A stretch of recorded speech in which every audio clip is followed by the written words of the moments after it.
Today on Straight Talk Africa, a conversation on climate change and Africa. Some observers say time may not be our best ally. We'll discuss the World Bank's TerrAfrica program, a new competition for young people aimed at turning up the volume on the global change debate, and much more.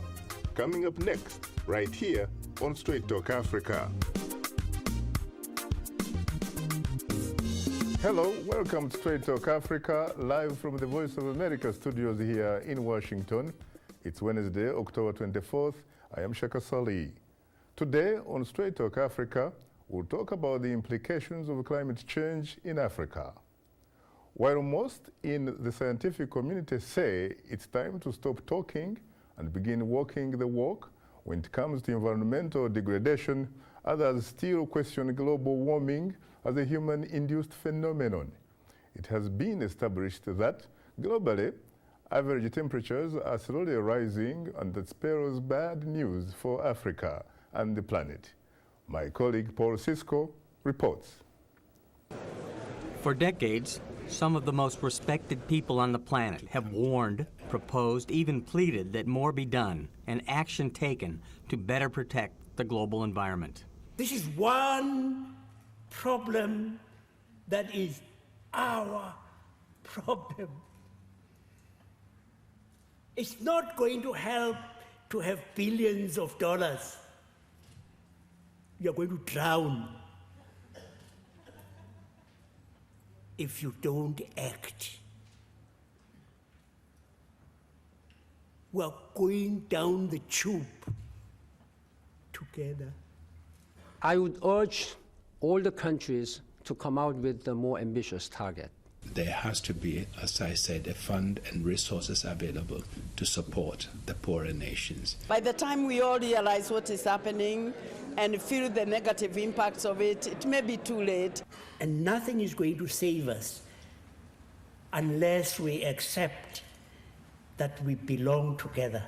Occam Steiner, Executive Director, United Nations Environmental Program. The specter of having millions of people being food refugees at the moment is one that simply shouldn't happen, but will certainly happen more in the future. While Africa contributes to only 4% of the world's greenhouse emissions, global warming affects the entire continent more than others.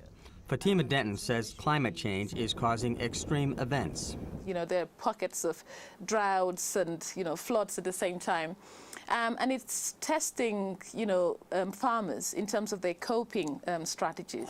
Tens of thousands in Africa are suffering from drought in East Africa and severe flooding in the West. Dr. P.K. Pachari. If we don't do something about this problem, then the impacts in the 21st century will certainly be far more serious than we've seen in the 20th century. Across much of the continent, increasing desertification is taking its toll. In many regions, temperatures are rising, in part because of the clear-cutting of forests and reduced rainfall. This woman coordinates an environmental program near Mount Kilimanjaro. It used to be much colder in Kilimanjaro compared to nowadays. I remember last year, Kilimanjaro was the leading region in hot days in the country. We are also experiencing situations which we are not there. In Kilimanjaro, to see dust everywhere. Forests act as reservoirs, trapping and releasing moisture and attracting rain clouds. This man owns a farm near the foot of Mount Kilimanjaro. We used to depend fully on 2 rainy seasons. The long rains are from March until June. But nowadays, these rains are coming late and are very little. Improved irrigation methods are helping, and programs to replant and regrow forests are proving beneficial. But the majority of scientists say much more needs to be done, urgently, to minimize the negative effects of climate change. Paul Cisco, VOA News. Thanks, Paul, for that report. Now, joining us on today's program are 2 distinguished guests. Paola Agostini, a senior economist at the World Bank and manager, TerrAfrica, and Teddy Rouge, Connect for Climate, also with the World Bank. Well, I have to say that Paula and Teddy, it's a pleasure to have you on Straight Talk Africa. Always a pleasure to be here. Thank you very much for inviting us. You're most welcome. Later in the program, we'll give you, the audience, a chance to call and talk with our guests. The number to call is 202-619-3111, and the US country code is 1. Let me come to you immediately. Paola, of course, as I said a little bit earlier, you remind me of the star of the 1982 Italian team that won the World Cup, Paolo Rossi. Related to you? He's not related to me, but I've been a fan since when I was young of Paolo Rossi. Very interesting, very interesting. Now let me ask you about what you do. You are the manager of TerrAfrica. What is TerrAfrica? Well, am I in fact saying it the right way? Thank you very much, Shaka. TerrAfrica, that's how we call it, is a partnership. Ter from land and Africa is our region. Is a partnership that started in 2005, and it's a partnership between many African countries. Right now we have 24 African countries, various donors, various organizations of the United Nations like FAO, UNDP, UNEP, different banks, the World Bank, IFAD, the Africa Development Bank, NGO, civic society. And it's a partnership to address the issues of land degradation and finding solutions, particularly looking at the possibility of expanding sustainable land and water management in Africa. And what is really the beauty of it is that it's an Africa partnership. I'm just the coordinator from the World Bank side for TerrAfrica, but it's actually TerrAfrica is led by the African Union, NEPAD. NEPAD, yeah, the new development for Africa's development. That's correct, and I'm here also representing them right now, but I hope that one day they will be able to come to your show themselves and talk about all the good things that we have been doing together, working in a partnership since 2005. Now you say that you coordinate it. Does that also mean that it is in fact headquartered right here in Washington, D.C.? No. The TerrAfrica partnership started in 2005, and the TerrAfrica Secretariat was with the World Bank until 2009. But since 2009, it moved to NEPAD. So the TerrAfrica Secretariat is with NEPAD in Pretoria. Actually, I'm coordinating the contributions from the World Bank. I see. Midlands between Pretoria and Johannesburg, that's where the NEPAD Secretariat actually is, if I remember correctly. So what can you tell us about its accomplishments so far? Are there any accomplishments that you're in a position to talk about? Yeah, definitely. And so the TerrAfrica partnership started trying to look at what are the major issues. Why, if sustainable land management is an important solution to the issues of land degradation affecting more than 60% of the land in Africa, why we don't see it more adopted in Africa? And there are many answers to that. And basically, TerrAfrica partners decided that it needed to tackle the issues under three main pillars, if you want. One is that the issue is multi-sectorial. You cannot have one single agency in one single country to work on issues related to land degradation. It needs to be between the Minister of Agriculture, Forest, Environment, Livestock, etc. So you need to build coalition around these issues. And we have built more than 24 coalitions in the 24 countries in Africa right now. You need also to do a little bit more study about how you can reverse the land degradation. There are a lot of very excellent techniques, but can they be applied everywhere? Shall they, the good success that we see in West Africa, can we apply them in East Africa?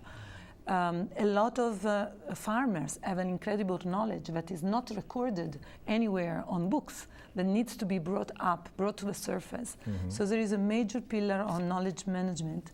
And I'm happy to share with you that TerrAfrica produced this, which is considered a sort of a manual of the sustainable land management technologies from all over Africa that is now very appreciated and used by extension agencies all over Africa.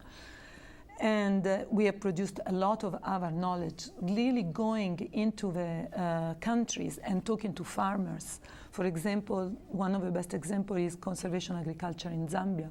It's amazing what Zambia and Zimbabwe have been able to achieve. And just talking to the farmers, and the farmers have spread this technology with just talking to each other. So we are documenting all these successes. And so that's the second pillar, is the knowledge, capturing the knowledge that exists and is not documented formally. And the third pillar, it's really investing more, being able to invest more. And we are very happy to report that with the TerrAfrica partnership, we have been able to really put into sustainable land management almost $3 billion in Africa. And so far, just with the part of the World Bank, more than 250,000 hectares of land that was very degraded and now been recovered and become really productive. So this is just one of the examples of successes of TerrAfrica. What about the bottom line? Do you have adequate funding for what you need to do? That's a very important question. The sustainable land management, the needs are so big that I think that there is, really governments and donors needs to put additional funding into it. But a lot also can be done with what the countries have. It's really a change in the mentality that is needed. If we are able to get people to understand that sustainable land management, it's really about the triple wins. Sustainable land management can improve productivity of the land, which is the bottom line of what we all want, and at the same time make the land more resilient to climate change, and at the same time it can also help to reduce the climate change impacts on the land. We'll see that little by little it can be done, and there are incredible examples of, like in Niger, where no money has been put by governments or by donors, but the farmers themselves started to recuperate certain dunes that were completely degraded and just started planting some trees. And now you can see really the difference on the hills and the dunes that have been treated and the ones that are not treated. And this brings a lot of advantages in terms of less soil erosion, more water coming down from the dunes to the productive areas in a sort of a spontaneous way when it's possible. You talk about the need for fundamental changes perhaps in people's attitudes and one might add mindsets. What have you been able to do in order to deal with some of those issues? The mindset shift is maybe one of the most difficult ones. And what we have noticed is that the best way for people to capture the message is when they see somewhere that has been done. They see results. They see results. They visit the farms where this has been done. They talk to other farmers that have done this, and they have achieved a lot of benefits. So what TerrAfrica is trying to do is, first of all, to identify these champions, these leaders that have done things and that are interested in spreading their knowledge, in receiving people to visit their own farms. So we are organizing a lot of visits. And when this is not possible, because of course the visit can be expensive from one country to another, but it's enough even from one district to another district. But when that's not possible, we are also trying to organize. We have an incredible work done under our communication to document all these successes. You have 20 seconds. So that we can show through the TV, through internet, all the successes to people that cannot travel. I see. And the third way is through some more formal training and exchange of experiences. I see. Well, before we pause for a short break, we would like to remind you that Straight Talk Africa is on the social networking website Facebook. Just put in the keyword Straight Talk Africa and become a fan and connect with other friends of the Voice of America. We'll be right back with you, so please don't go away. The Voices for Climate competition calls on young people ages 13 to 35 to submit photos, videos, music videos, and podcasts that communicate compelling climate change stories. The goal of this competition is to engage the global community in a climate change conversation and to drive local action through advocacy, operational support, research, and capacity building. Participants submitting photos and videos must be 18 to 35. Entries will be judged within two age groups, 13 to 17 and 18 to 35. All photos, videos, and music videos must be received by midnight on December 31st, 2012. The TerrAfrica podcast story category is focused on Africa. Submissions must be 2 to 5 minute long audio stories telling an Africa land degradation or sustainable land and water management story and be received by midnight October 29th, 2012. To learn more about the competition, go to www.voicesforclimate.org.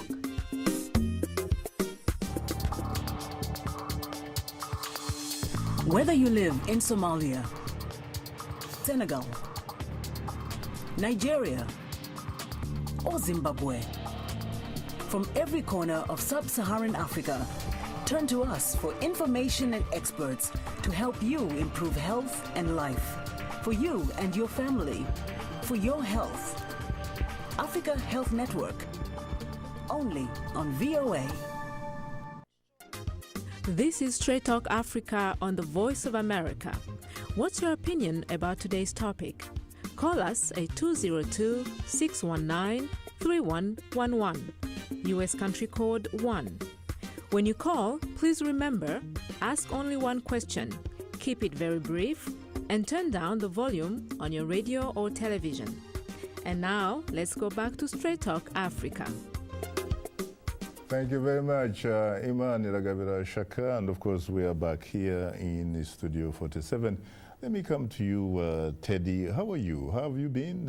It's been quite a while since you last came on the show. What did we do to you, my man? I've been doing really good. I've been very busy traveling up and down to our continent and back to our homeland in Uganda, but it's glad to be back here on the show and to see you again. Jet setting indeed. It's mutual, yes. To see you really.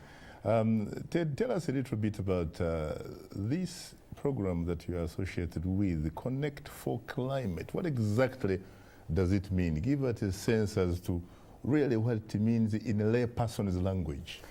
So Connect for Climate is a campaign, a coalition, and a competition basically to communicate the effects of climate change and a platform to listen to those voices at the end of the development mile to tell us how climate change is affecting them.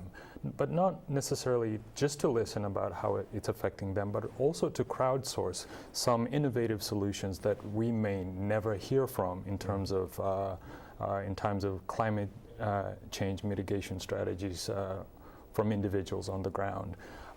We talk about climate change here in the Western world as dealing with high-stakes individuals and governments and doing all of this negotiating.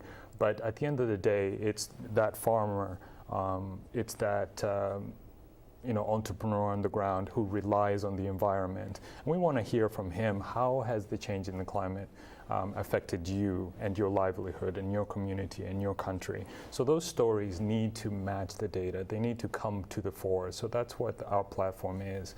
And we go about it by assembling a coalition of partners. We have nearly 150 global partners who get the word out, who source the stories, who bring in those solutions, who also share their knowledge in terms of climate change, because there is a gap between those that have the solutions and those that are looking for the solutions. So we kind of like to act as a convener of both knowledge partners and well as practitioners and those affected. Now, Ted, is the competition open globally, or is it limited to the African continent? Well, two things. The first competition we had last year was targeted at Africa because of COP18 was in Durban in South Africa last December.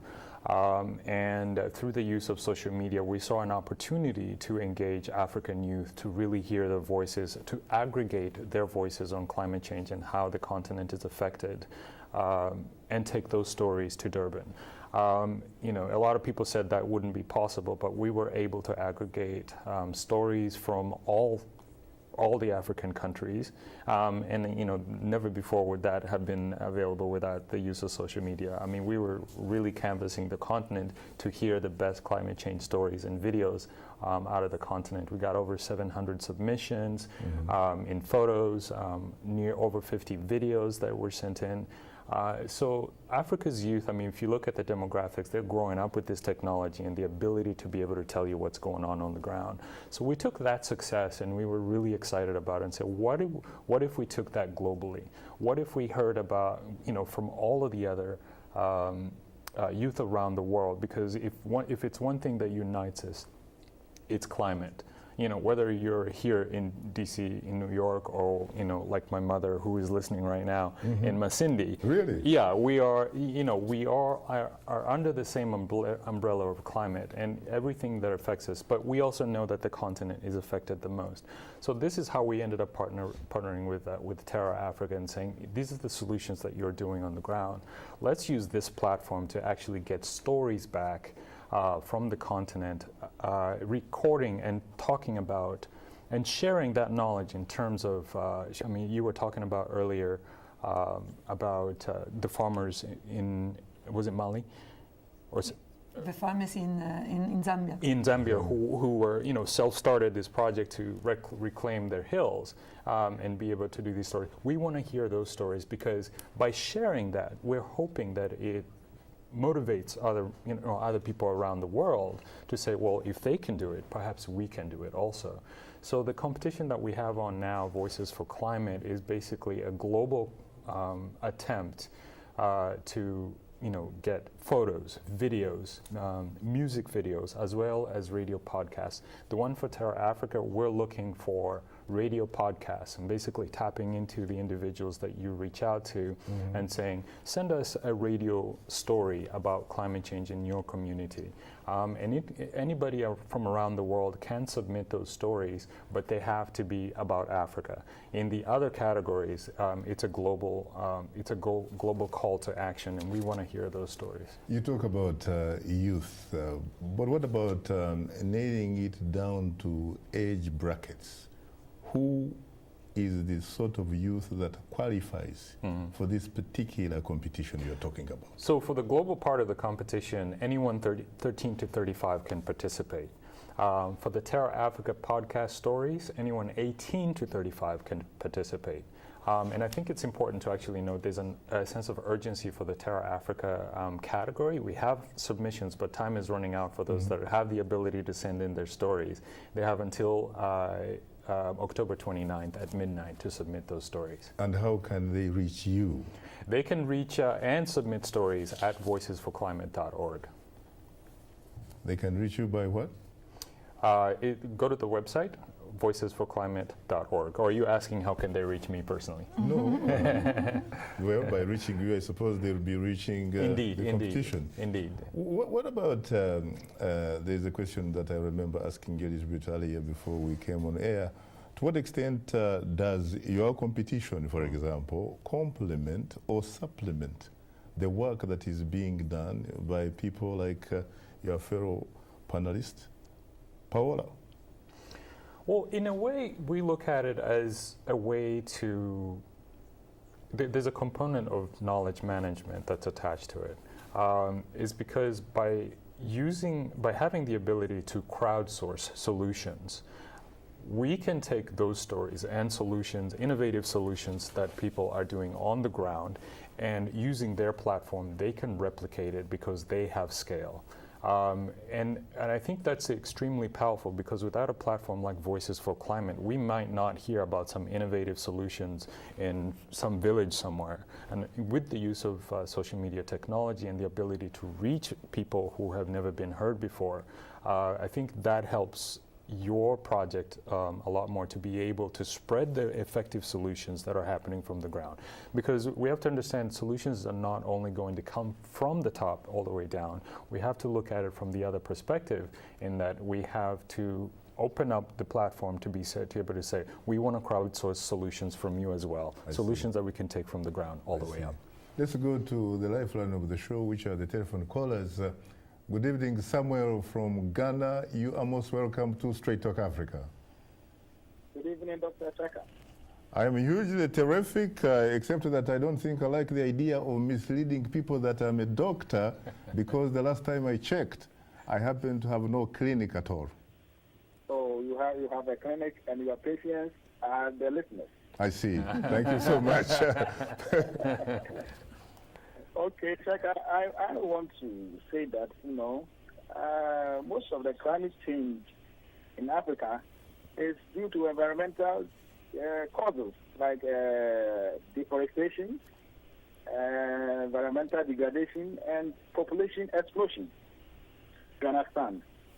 Last year, for example, African Development Bank approved an amount of about $6 billion for their project operations, and about 38% of that funds went to infrastructure development, and about 20% also went to multi-sector. But it was so disheartening to know that only 0.2% went to environmental, sustaining of the environment. So I believe that the multinational companies and then the financial institutions, big financial institutions on the African continent should do more by providing an avenue whereby we can grow our environment through afforestation and any other avenues. This legacy of the Kenyan woman who died, the Kenyan Nobel Prize. Wangari Maathai. Yeah, exactly. Mm-hmm. We shouldn't forget about her legacy. She went about, planting trees, helping the environment to take up. But the people to continue the legacy. So I believe that though it is a trade-off between the infrastructure development, urbanization, and many others, and then the environment. But we should give, chance to the environment, and I think our climate can be restored to normality. Thank you very much, Dr. Shaka. Thank you very much, sir. Let's stay in Ghana, and Samusi in Ghana. Good evening. You're most welcome to Straight Talk Africa. Yeah, good evening, Shaka. This is Sanusi from Ghana. I'm hugely terrific. Could you please be very brief, because time happens not to be our best ally? Yeah, Shaka, the problem of climate change in Africa, especially in Ghana, everything to be politics. Imagine if the Chinese were here, they came here in Ghana, you see them polluting our water, that is Galamsey. And you could imagine an institution that's supposed to stand firm to defend such climate issues, like in Accra, Accra very well, like, street down from that UNDP building, there is a very big tree over there, very big one, big tree, I'm telling you. The day I saw the tree was cut down, I was crying, because it's one of the biggest trees in Accra. Because of just a small building that they wanted to construct, that tree is supposed to be cut. They are like twins. You can even send off your men who are here for them to go in around, and they'll see that tree has been cut. Imagine if such thing is happening, how could the young ones that are coming to see that the environment is clean? It's the institution. The institution is not strong. If you want to challenge anybody, at the end of the day, a politician will come in and intervene. So the politicians change their character, the climate change issue in Africa will be better for us. Thank you very much, Shaka. And our election too is coming. I wish, this election will be very peaceful in Ghana, because what is happening now, recording of cassette and so on and so forth. I know you may hear about the latest one, so we just pray that the election will be very peaceful so that we not be like other countries. Thank you. I know by the grace and your messages that you've been sending always, Allah is going to listen our prayers. So thank you very much, Shaka. May Almighty guide you and those who on your panel. Thank you very much. You're most welcome, sir. A reminder that you are tuned into Straight Talk Africa. Today's topic, the implications of climate change in Africa. If you wish to participate in our discussion, please call us at 202-619-3111. US country code is 1. We'll continue our discussion in a moment, so please don't go away. Africa's dry lands. Close to 60% of sub-Saharan Africa is classified as arid, semi-arid, or semi-humid. An estimated 470 million people live in dry lands, with demographic pressures expected to grow considerably over time. The populations of Mali, Burkina Faso, and Niger, for example, are projected to increase by factors of 2.7 to 4.0 from 2005 to 2050. In the 1970s, droughts affecting over 2 million people tended to occur once every 5 years. That's 20% of the time. Since 2000, droughts affecting over 2 million people have occurred 92% of the time. Hit me. I'm Jackson from Ghana in Washington. And I'm Nadia Sami in Cape Town. Straight in your face, up front, the best music, hip-hop, reggae, bongo flava. Let me see you bob your head like you're dancing and having so much fun. News about issues that concern you. Child labor is a problem that isn't far-fetched. That's the way we do it right here on Up Front. Every Wednesday, 17:30 UTC on the Voice of America. Stand up, rise up front. This is Straight Talk Africa on the Voice of America. Call us now with your questions and comments. The number is 202-619-3111 and the US country code is 1. Call us collect and we'll pay for the call, or call direct and we'll call you right back. Remember, keep your questions brief. And now, back to Straight Talk Africa. Thank you very much, Emmanuel Gabriel Shaka. And hello, I am Shaka Sali, and you're welcome back to Straight Talk Africa, live from Washington. If you have just joined us, today's topic is the implications of climate change in Africa. And our distinguished guests are Paola Agostini, a senior economist at the World Bank and manager TerrAfrica, and Ted Rouge, Connect for Climate, also with the World Bank. I have to say, Paola and Teddy, that I am profoundly honored and exceedingly humbled to have the opportunity to host the two of you on Straight Talk Africa. It's a pleasure to have. Thank you very much, Shaka. It's actually, for us, a great honor. Yeah. You're most welcome. Well, you had two callers from the Republic of Ghana. Would you like to respond to some of their concerns, Paola? Yes, definitely. I actually am very happy that this question has been posed from Ghana. And I know Ghana, I've been in Ghana many times, and I know the challenging situation in the transition zone and in the north part of Ghana in terms of land degradation and environmental issues. And I completely agree with the person that just called in that the issues are related to environment. But the root causes are not from the environment. So this is why you need to tackle the issues from many different sectors. We are working together, for example, in Ghana with the EPA, the Environment Protection Agency, but that's not enough. And the Environment Protection Agency is leading a coalition in Ghana together with the Ministry of Agriculture, together with the Ministry of Land and Forestry and Mines, together with the Forestry Commission, and even with the Ministry of Finance, to try to understand how to better tackle sustainable land and water management in Ghana. But I'm happy also to say that if these issues are looked at in a multi-sectorial way, we have land degradation, but we have a solution. Sustainable land management, it's a solution that has multiple wins. The first is improving land productivity. And that's the central, that's what people really care about. The climate change is important. You need to adapt to climate change, but the first benefits needs to come from increasing the productivity for the farmers. Paula, when you talk about that, how do you go about doing that? How can the farmers, in fact, do it? How can they improve the productivity of their land? It is actually amazing when you see what kind of really degraded land, both in Ghana or I just came back from Ethiopia, can be reconverted into productive land. It requires hard work, and you really need to manage the soil and add some inputs possibly that are coming from organic manure, and then you need fertilizer, manure, fertilizer, and then you need to plant some trees, and you need to nurture this tree like they were a little baby to let them grow again.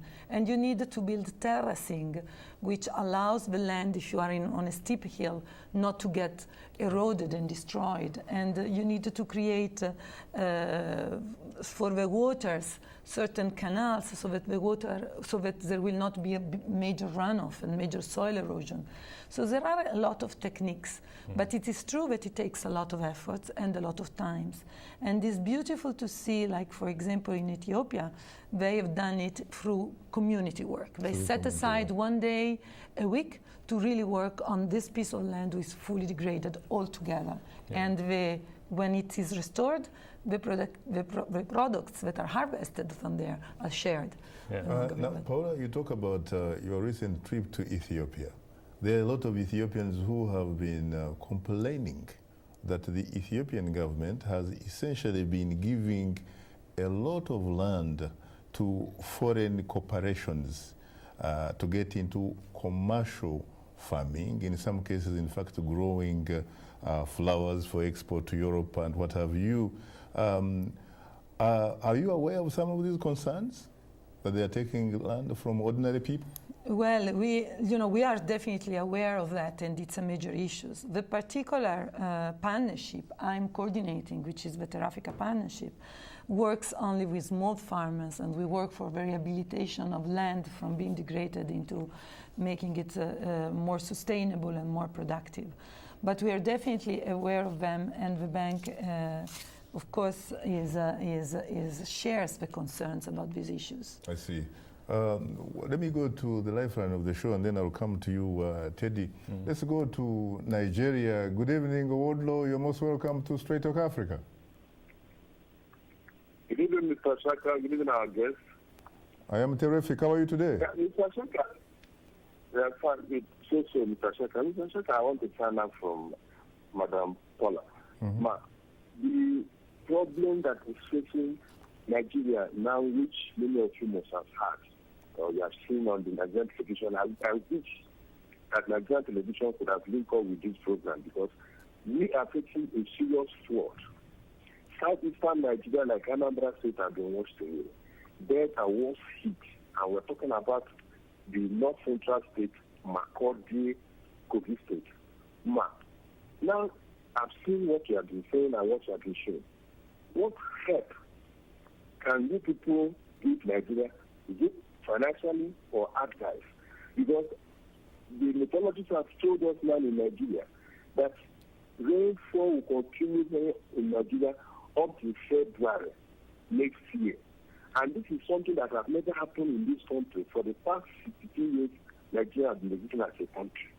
Because for me as a Nigerian, it baffles me and is disturbing me. Because like the people who work with me, many of them, their homes have been washed away. And this is even like today in Jos, I was told there was an heavy downpour in Jos, which has never happened in the history of Nigeria in Jos, for rain to fall in the midst of October in Plateau State. Because this issue of climate change is a big problem to me here in Nigeria. What advice or what, for Nigeria, my brother, as I'm looking at you now, what do you think you can do to Nigeria today? Did you get to the gist of the question? Yeah, I think I got Could you go for it? I think for for what he's talking about, these are the very stories that we want to use the Voices for Climate platform to hear, and what he's talking about. I mean, he's extremely articulate about the issues and the concerns that we are doing. I would definitely. Using your voice is also part of the solution, is because if no one knows about it, if no one knows that someone is concerned about it, then most likely nothing will be done about it. So one of the first things is to really hear their voices. So I would encourage him to tell his story. Go to Voices for Climate, either record a podcast or do a short video about the issue, or take photographs and submit them to the issues.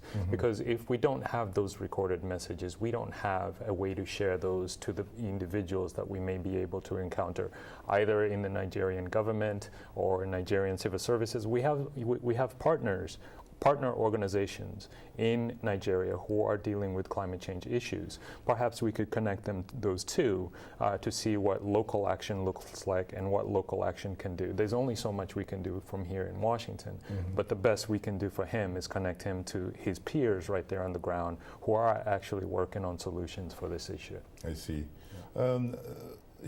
Teddy, earlier you mentioned something very important. You talked about innovative solutions. Agreed. You have a situation where some parts of the continent are affected by drought. Drought, we know, is not really something man-made. But is it something, for example, that a society can prepare for? I think I would definitely have to say it's something that society can prepare for. It is about smart planning, integrated development, and I think Paula can speak probably more in terms of the programs that you're doing on drylands and desertifications. And even floods, for that matter. But even floods. But at the same time, it's not simply just one issue. It comes from multiple sectors. I mean, if we're looking at, what were the, initial causes of that? Were trees being cut down that led to desertification? Then you have to ask the question, why were the trees being cut down? And who's cutting down those trees? And what are the underlying issues that we need to address before we get back to replanting the trees and reclaiming the desert? And in fact, what advice, for example, could you suggest to governments, really? Because I happen to come from a place that used to be known as the Switzerland of Africa, for that matter. It's Kabale, southwestern Uganda, more than 6,500 feet above the sea level, sort of Mediterranean sort of climate, but people have lately started cutting down trees, selling them for timber, using them for charcoal. They have started, for example, reclaiming swamps. They have started essentially messing up with rivers and what have you. And the ecosystem has really changed to the extent that Kabale, a place where you never had people suffering from malaria, you now have a lot of people suffering from malaria. What advice do you have for governments, really? Yes. Okay, let me take this one because I think it's extremely important. You are tackling a very, very important point. The climate change is not caused by Africa, really. What is happening is that in total, Africa contributes the 4% of climate change, but Africa is on the receiving end. So climate change is real and is affecting Africa development. But there are things that Africa can do. And one of the things that Africa can do, for example, is to manage much better the natural capital, the natural environment, the environment that they have, so that they are prepared for the climate change. The governments can have some, what are called early warning systems. So they understand since the very beginning, well, a drought is coming or a flood is coming, and they can alert the people. But what the farmers can do and what the government needs to support is to help farmers to manage their land much better. And the role of trees is fundamental. trees and agroforestry system, which is a mix of trees with productive coffee and cocoa and platanos, bananas, etc., is the best because it diversifies the economies for the farmer. It can give a lot of different products. You have the roots of the trees that hold the soil. You have 10 seconds. You can have a shade, and it protects against climate change. I see. Well, you are tuned into Straight Talk Africa. In a moment, we will return to your comments and questions. But first, here is our letter of the week from a Straight Talk Africa Facebook fan who responded to last week's question of the week when we asked, who do you think deserve to win this year's Mo Ibrahim Prize for Governance and why? Our letter of the week is from Agnes Wanjiku Wagitau, a Straight Talk Africa Facebook fan, who writes, there should be more emphasis on the Mo Ibrahim Africa Governance Index and less on the lack of a winner. The index highlights very interesting trends on governance and sustainable economic development. Africa, despite capturing deadlines as the new frontier for growth, has shown decline on safety, rule of law, and governance. Africa's leadership, political or otherwise, should use the index to formulate policies. The panel should discuss ways of making the index accessible to common citizens so they can use the data to challenge and hold their leaders accountable. We all know much of Africa's leadership is lacking, so let's concentrate on using the Mo Ibrahim Index to make it better. Want news and features about Africa, life in the United States, and the world? Watch In Focus, VOA's weekday TV program to the continent. A dedicated team of international journalists delivers stories you won't find anywhere else. Co-host Nimyake Mwakalyeye and Vincent McCory on the air and on the beat. Health correspondent Lenore Madu with news to keep you healthy. And there's Sunny Young and the sunny side of sports. In Focus, TV you don't want to miss. Did you like today's show? Write and tell us what you think, or give us some suggestions. And tell us on what station you tuned into. Here's our address: Straight Talk Africa, Voice of America, 330 Independence Avenue, Southwest, Washington, D.C., 20237, USA. Or send us an email at africatv@voanews.com. Log on to our website, www.voaafrica.com, or post your comments on Facebook, keyword Straight Talk Africa. Climate change and the global warming debate. For decades, some of the most respected people on the planet have urged more action, and most scientists tell us that climate and global environment continue to worsen. Therefore, our question of the week is, why should we build new hotels and shopping centers at the expense of our forests, rivers, and swamps? You can send us an email to africatv@voanews.com or post a comment on our Facebook page. Thank you very much, Nolina Andimani Nagabira Shaka, and welcome back to Straight Talk Africa, live from Washington on the Voice of America. Just a reminder, we would like to hear from you, so drop us a line at africatv@voanews.com. And maybe your letter can be read on air as our letter of the week. Once again, our email address is africatv@voanews.com, or post your comment on our Facebook page. Just put in the keyword Straight Talk Africa. Also, you can find us on the web. Just log on at voaafrica.com. We have received several correspondences from our audience that we would like to share with you. We begin with a comment from our Facebook fan, Alicia Elia in Uganda, who writes, Shaka, many people don't understand the science behind conserving our environment. They think building more hotels and shopping centers creates employment in the name of investment. Many don't realize that when the environment is depleted, it leads to desertification, danger to ecotourism, and global warming. I think our African leaders should beef up their reasoning for this sector and demand respect to our environment. Thank you very much, Alicia, for your insightful response. While we agree with the need for material investments, conserving our environment does not need a price tag on it. In fact, since we need it for the survival of all mankind, what is required is a commitment from our leaders and all of us rolled into one. We also received a comment from another Straight Talk Africa Facebook fan, Edwin Ekene in Nigeria, who writes, "Building more hotels and shopping centers is good, but it must not come at the expense of preserving our natural habitation, because the existence of our forests, rivers, swamps help us a lot. Therefore, I suggest that laws or conventions should be adopted to avoid what I believe to be crimes against our environment." Edwin, we couldn't agree more with your thoughtful response.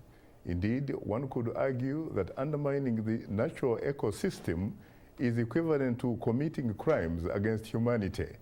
Now, let's take a look at what's on tap for next week. Next week on Straight Talk Africa, America votes November 6th. Will Americans choose a new leader in Republican Mitt Romney or vote to stay the course with President Barack Obama?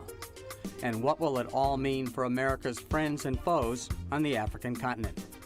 That's next week, right here on The Voice of America. Thank you very much, Paul. And we're back, of course, in Studio 47. Would you like to respond to that question of the week? What did you think? Well, I think that the question is very, very important. And I think that one important message for the leaders is that when they consider the wealth of the nation is not only made of your capitals, your physical capital, is not only made of the human resources that you have, but it's also made of your natural resources. If you degrade your environment, if you get rid of all your swamps, if you deforest your forests, the total wealth of the nation is going to decrease. And there is a major effort going on from many different countries and partners together with the World Bank called Green Growth. And that's really trying to look at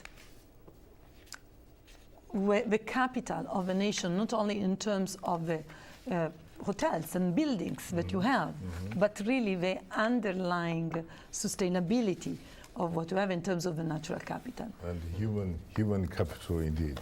And which is part of the human capital. Right. What about you, Ted? Well, I think what she says is right on point. And the other thing that that we have to distinguish is that when we talk about natural resources, I mean, people immediately think about oil, they think about, precious diamonds and precious minerals and things like that, but just trees should be considered as a natural resource and protected just as such.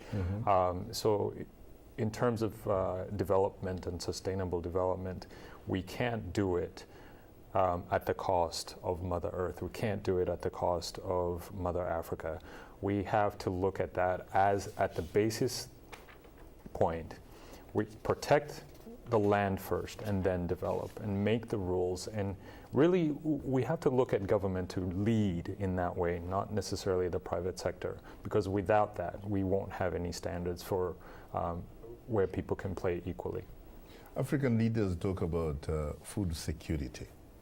But when you look at the fact that they tend to allocate a very, very little percentage of their budgets towards agriculture, for example, is it wrong for someone, frankly, to conclude that all they do is pay lip service?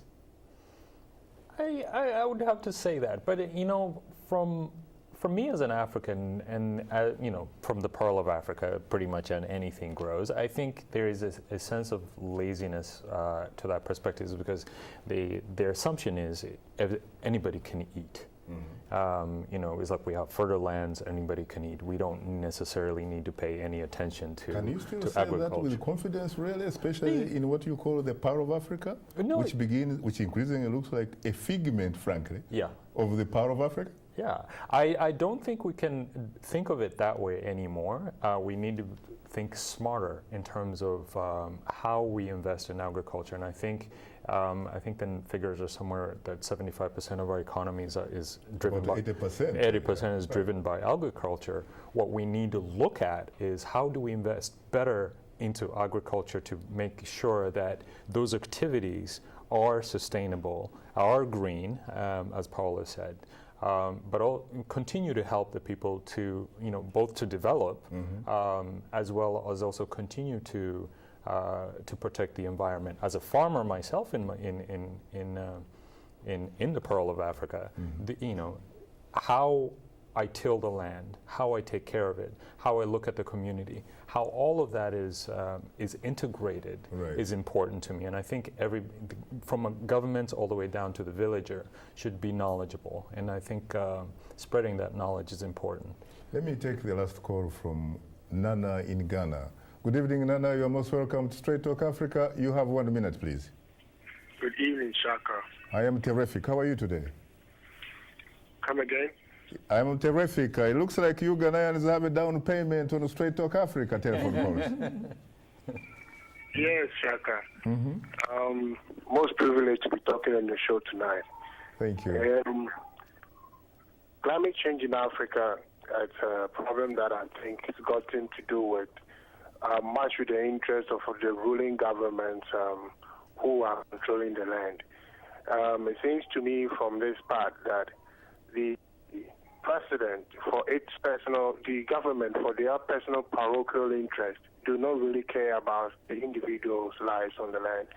For instance, in our part of the world, you go to our seas, and human excreta is being left in the seas. That is the final place that the excreta is being deposited.